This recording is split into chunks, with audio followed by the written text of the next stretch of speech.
ഒരു ഫോട്ടോ നോക്കിയിട്ട് ഒരു ചിത്രം പേപ്പറിലേക്ക് അടിപൊളിയായിട്ട് വരയ്ക്കാനുള്ള 5 സിമ്പിൾ ടിപ്പാണ് നമ്മുടെ ഇന്നത്തെ വീഡിയോ. എൻ്റെ പേര് Sachin. I'm an artist and I have a dream. Welcome to my art channel.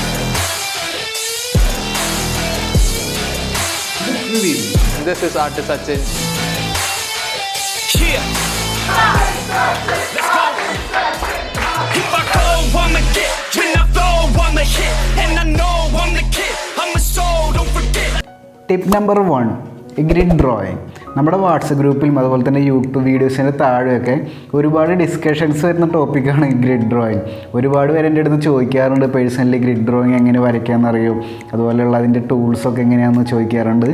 അപ്പോൾ നമ്മുടെ ആദ്യത്തെ ടിപ്പ് ഗ്രിഡ് ഡ്രോയിങ് ആണ്. ഈ ടിപ്പ് എന്തിനാണെന്ന് വെച്ചാൽ നിങ്ങളിൽ പലർക്കും ചില ഫേസിൻ്റെ ചില പോർഷൻസ് വരയ്ക്കുമ്പോൾ സ്ഥാനങ്ങൾ തെറ്റിപ്പോവുക അല്ലെങ്കിൽ അതിൻ്റെ ഷേപ്പുകളൊക്കെ കറക്റ്റ് ആവാണ്ട് വരിക എന്നുള്ള പ്രോബ്ലംസ് ഉണ്ടാവും. ആ പ്രോബ്ലംസൊക്കെ ഗ്രിഡ് ഡ്രോയിങ് എന്നൊരു മെത്തേഡ് വെച്ചിട്ട് ഈസി ആയിട്ട് നമുക്ക് പരിഹരിക്കാം. പണ്ട് കാലത്ത് നമ്മുടെ കടകളിലെ ഷട്ടറിലും അതുപോലെ തന്നെ മതിലിലൊക്കെ ആളുകൾ സിനിമാ നടന്മാരുടെയും അതുപോലെ നടികളിലൊക്കെ പടങ്ങൾ വരച്ചിരുന്ന ഓർമ്മയുണ്ടോ? അവരുടെ കയ്യിൽ ചെറിയൊരു ഫോട്ടോഗ്രാഫ് ഉണ്ടാവുള്ളൂ. അവരതിൽ ഗ്രിഡ് വരച്ചിട്ട് ആ മതിലിൽ ആ ഗ്രിഡ് വലുതാക്കി വരച്ചിട്ട് ആ ചിത്രം സ്കെച്ച് ചെയ്യും. അങ്ങനെയാണ് അതൊക്കെ പെയിൻറ്റ് ചെയ്തിരുന്നത്.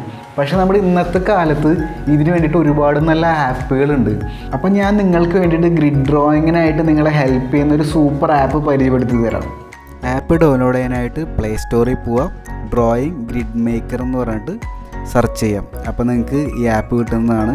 ഇനിയിപ്പോൾ നിങ്ങൾ ആപ്പ് സ്റ്റോറാണ് ഐഫോൺ യൂസർ ആണെങ്കിൽ ആപ്പ് സ്റ്റോറിൽ പോയിട്ട് ഗ്രിഡ് ഹാഷ് എന്ന് ടൈപ്പ് ചെയ്യുക. അപ്പോൾ ഗ്രിഡിൻ്റെ ആപ്പ് കിട്ടും. ഇതല്ലാതെ ഒരുപാട് പലതരത്തിലുള്ള ഗ്രിഡ് ഡ്രോയിങ്ങിൻ്റെ ആപ്പുകളുണ്ട്. ഞാൻ ട്രൈ ചെയ്ത് നോക്കിയിട്ട് എനിക്ക് ഇഷ്ടപ്പെട്ട ആപ്പ് ആയതുകൊണ്ടാണ് ഞാനിത് ചൂസ് ചെയ്തത്. ഇത് നമുക്ക് ഓപ്പൺ ചെയ്ത് നോക്കാം. ആപ്പ് ഓപ്പൺ ചെയ്തിട്ട് ആദ്യത്തെ ഐക്കണിൽ ക്ലിക്ക് ചെയ്താൽ നമ്മുടെ ഗാലറിയിൽ നിന്നും ഒരു ചിത്രം ആപ്പിലേക്ക് അപ്ലോഡ് ചെയ്യാം. എന്നിട്ട് നമുക്കതിൽ ഗ്രിഡ് വരയ്ക്കാം. ഈ ഗ്രിഡിൻ്റെ ഐക്കൺ ക്ലിക്ക് ചെയ്തിട്ട് അതിൽ എത്ര റോസ് വേണമെന്ന് ടൈപ്പ് ചെയ്ത് കൊടുക്കാം. ഞാനിവിടെ 15 റോസ് കൊടുത്തിട്ടുണ്ട്. ഇനിയിപ്പോൾ ഒരു ഷോർട്ട് കട്ട് എന്താണെന്ന് വെച്ചാൽ ഇത് നമുക്ക് സ്ക്വയർ ആക്കാം. സ്ക്വയർ എന്നുള്ള ചെക്ക് ബോക്സ് ക്ലിക്ക് ചെയ്താൽ മതി. അപ്പോൾ അത് സ്ക്വയർ ബോക്സസ് ആയിരിക്കും. ഇപ്പോൾ നമുക്ക് പേപ്പറിലേക്ക് വരയ്ക്കുമ്പോൾ ഇഷ്ടമുള്ള അളവെടുക്കുക. അതായത് സ്ക്വയർ ആയതുകൊണ്ട് തന്നെ 1 സെൻറ്റിമീറ്റർ × 1 അല്ലെങ്കിൽ 2 × 2, 3 × 3, 4 × 4 അങ്ങനെ ഇഷ്ടമുള്ള പോലെ ചെയ്യാൻ പറ്റും. ഈ ഓറഞ്ച് കളറുള്ള ലൈൻ പോലുള്ള ഐക്കണിൽ ക്ലിക്ക് ചെയ്താൽ നമ്മുടെ ലൈനിൻ്റെ തിക്നെസ് കുറയ്ക്കാൻ പറ്റും. ഞാൻ ലൈനിൻ്റെ തിക്നെസ് 1 ആക്കുകയാണ്. നമ്പർ ഓഫ് സെൽസ് നമുക്ക് അഡ്ജസ്റ്റ് ചെയ്യാനും ഇതിൽ പറ്റും. സെൽസ് 19 ആക്കി നോക്കാം. ഓക്കെ, ഞാൻ നമ്പർ ഓഫ് റോസ് 15 ഇട്ടിട്ട് സ്ക്വയർ ഷേപ്പിലാണ് ഇത് ചെയ്യുന്നത്. അപ്പോൾ കുറച്ചുകൂടി ഈസി ആയിരിക്കും നമ്മുടെ കാര്യങ്ങളൊക്കെ.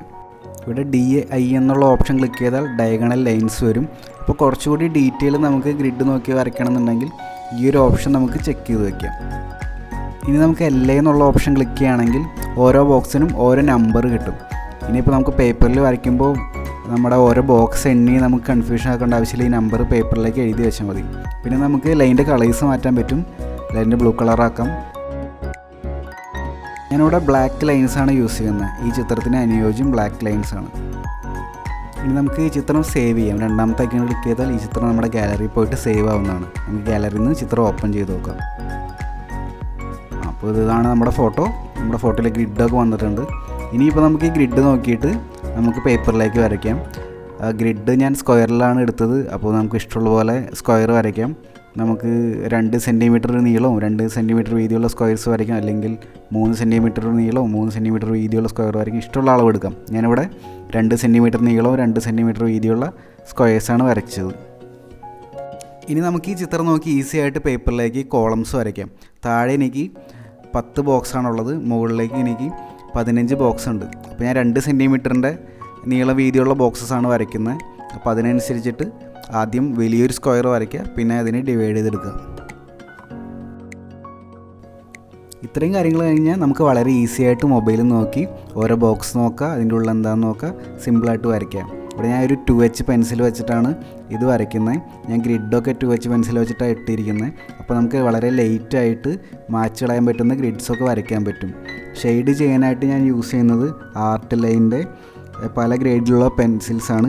HB മുതൽ 10B വരെയുള്ള പെൻസിൽസാണ്. പേപ്പർ ആർട്ടോ എന്ന ബ്രാൻഡിൻ്റെ ഡ്രോയിങ് ഷീറ്റാണ്. Tip number 2, use pen. നമുക്ക് ഡ്രോയിങ് ചെയ്യുമ്പോൾ ഒരു പെന്ന് യൂസ് ചെയ്യാൻ പറ്റും. പെന്ന് യൂസ് ചെയ്താൽ ഒരുപാട് ഗുണങ്ങളുണ്ട്. അപ്പോൾ ഞാൻ ഈ ഡ്രോയിങ്ങിൽ പെന്ന് യൂസ് ചെയ്തിട്ടുണ്ട്. അതെങ്ങനെയാണെന്ന് നമുക്കൊന്ന് കണ്ടുനോക്കാം.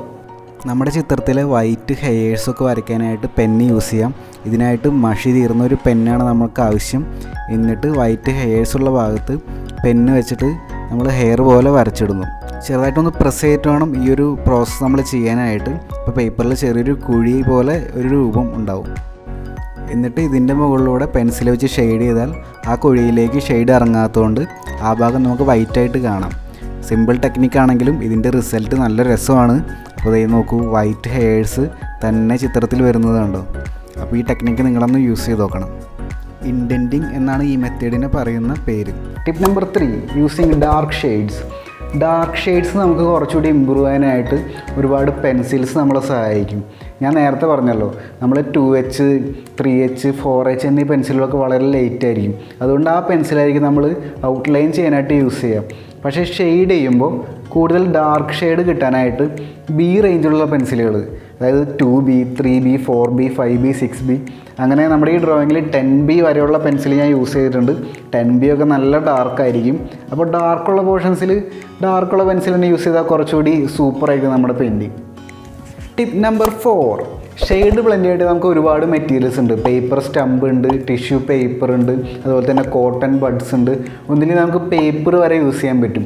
അപ്പോൾ ഷെയ്ഡ് ബ്ലെൻഡ് ചെയ്യാനായിട്ട് അങ്ങനെയുള്ള മെറ്റീരിയൽസ് യൂസ് ചെയ്ത് നമുക്ക് കുറച്ചുകൂടി നല്ല റിസൾട്ട് കിട്ടും. ഞാനിവിടെ പേപ്പർ സ്റ്റംപ്സാണ് യൂസ് ചെയ്യുന്നത്. ഓരോ പോർഷൻസിലെയും ഷെയ്ഡിൻ്റെ ടോൺ നോക്കിയിട്ട് അതിനനുസരിച്ച് ഷെയ്ഡ് കൊണ്ടുവന്ന് ആ ഷെയ്ഡ് ഒരു പേപ്പർ സ്റ്റമ്പ് വെച്ച് ഞാൻ ബ്ലെൻഡ് ചെയ്ത് കൊടുക്കുകയാണ്. ടിപ്പ് നമ്പർ 5, നമ്മുടെ അവസാനത്തെ ടിപ്പാണ്. അവസാനത്തെ ടിപ്പ് ഫിനിഷിംഗ് ആണ്. അതായത് ഒരു ഡ്രോയിങ് അല്ലെങ്കിൽ ഒരു പെയിൻറ്റിങ് എങ്ങനെ ഫിനിഷ് ചെയ്യണം. നമ്മൾ തുടക്കത്തിൽ എത്ര മിസ്റ്റേക്ക് വരുത്തിയാലും അല്ലെങ്കിൽ എത്ര മോശമാണെങ്കിലും ഫിനിഷിങ്ങിൽ കുറച്ചധികം കാര്യങ്ങൾ ശ്രദ്ധിച്ച് നമുക്ക് അടിപൊളിയായിട്ടൊരു പടം ഫിനിഷ് ചെയ്യാനായിട്ട് പറ്റും. അതായത് നമ്മുടെ ഒരു പടം അവസാനിക്കുമ്പോഴാണല്ലോ ഒരാൾ കാണുന്നത്. അപ്പോൾ ഫിനിഷിങ് നന്നായിട്ട് ശ്രദ്ധിച്ചാൽ നമ്മുടെ പടത്തിൻ്റെ റിസൾട്ട് നൈസായിരിക്കും. അപ്പോൾ ഫിനിഷിങ് എങ്ങനെ നല്ല രീതിയിൽ ചെയ്യാം. ഒരു പെയിൻറ്റിങ് അല്ലെങ്കിൽ ഡ്രോയിങ് നല്ല രീതിയിൽ ഫിനിഷ് ചെയ്യാനായിട്ട് നമുക്ക് വേണ്ട ഒരു സ്കില്ലാണ് ഒബ്സർവേഷൻ. ആ പെയിൻറ്റിങ് അല്ലെങ്കിൽ ഡ്രോയിങ് ഒരുപാട് നേരം ഒബ്സർവ് ചെയ്ത് അതിൻ്റെ തെറ്റുകളൊക്കെ കണ്ടുപിടിച്ച് തിരുത്താൻ പറ്റുന്നതൊക്കെ തിരുത്തി ഫിനിഷ് ചെയ്യുന്നതായിരിക്കും ഒരു ബെറ്റർ വേ. അപ്പോൾ എങ്ങനെയൊക്കെ ആ ഒരു പെയിൻറ്റിങ് അല്ലെങ്കിൽ ഡ്രോയിങ് നമുക്ക് ഒബ്സർവ് ചെയ്യാമെന്ന് നോക്കാം. ഫസ്റ്റ് നമ്മുടെ എല്ലാവരുടെയും കയ്യിലൊരു സ്മാർട്ട് ഫോൺ ഉണ്ടാവുമല്ലോ. ആ സ്മാർട്ട് ഫോൺ ഉപയോഗിച്ച് നമുക്ക് ഫോട്ടോ എടുത്ത് നോക്കാം.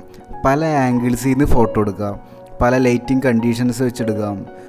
അങ്ങനെ ഫോട്ടോ എടുത്ത് നോക്കുമ്പോൾ ഒരുവിധം മിസ്റ്റേക്സൊക്കെ നമുക്ക് അതിൽ നിന്ന് തന്നെ മനസ്സിലാക്കാൻ പറ്റും. എവിടെയൊക്കെ ഇമ്പ്രൂവ് ചെയ്യാമെന്നും നമുക്കറിയാൻ പറ്റും. അടുത്ത പോയിൻ്റ്, ആ പെയിൻറ്റിങ് അല്ലെങ്കിൽ ഡ്രോയിങ് ചെയ്ത് കഴിഞ്ഞിട്ട് അത് എവിടെയെങ്കിലും വയ്ക്കുക, നമുക്ക് കാണാൻ പറ്റുന്ന സ്ഥലത്ത് വയ്ക്കാം.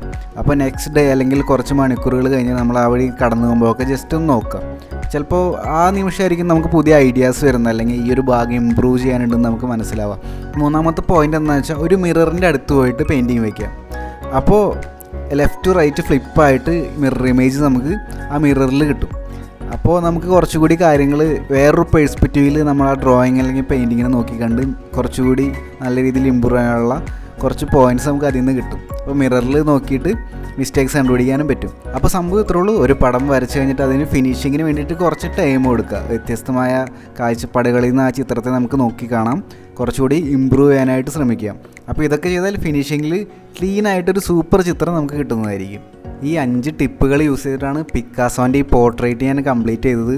ഇങ്ങനെ ഒരു വീഡിയോ ഷൂട്ട് ചെയ്യാനായിട്ട് പ്ലാൻ ചെയ്തപ്പോൾ നമ്മുടെ യൂട്യൂബ് വ്യൂവറായ കാശിനാഥനാണ് എൻ്റെ അടുത്ത് പിക്കാസോൻ്റെ ചിത്രം വരയ്ക്കാമോ എന്ന് സജസ്റ്റ് ചെയ്തത്. 20-ാം നൂറ്റാണ്ടിൽ ജീവിച്ചിരുന്ന ഏറ്റവും ഫേമസും ടാലൻറ്റഡും ആയിട്ടുള്ള ആർട്ടിസ്റ്റായ പിക്കാസോയ്ക്ക് എൻ്റെ ആദരം ഈ ചിത്രത്തിലൂടെ ഞാൻ സമർപ്പിക്കുന്നു.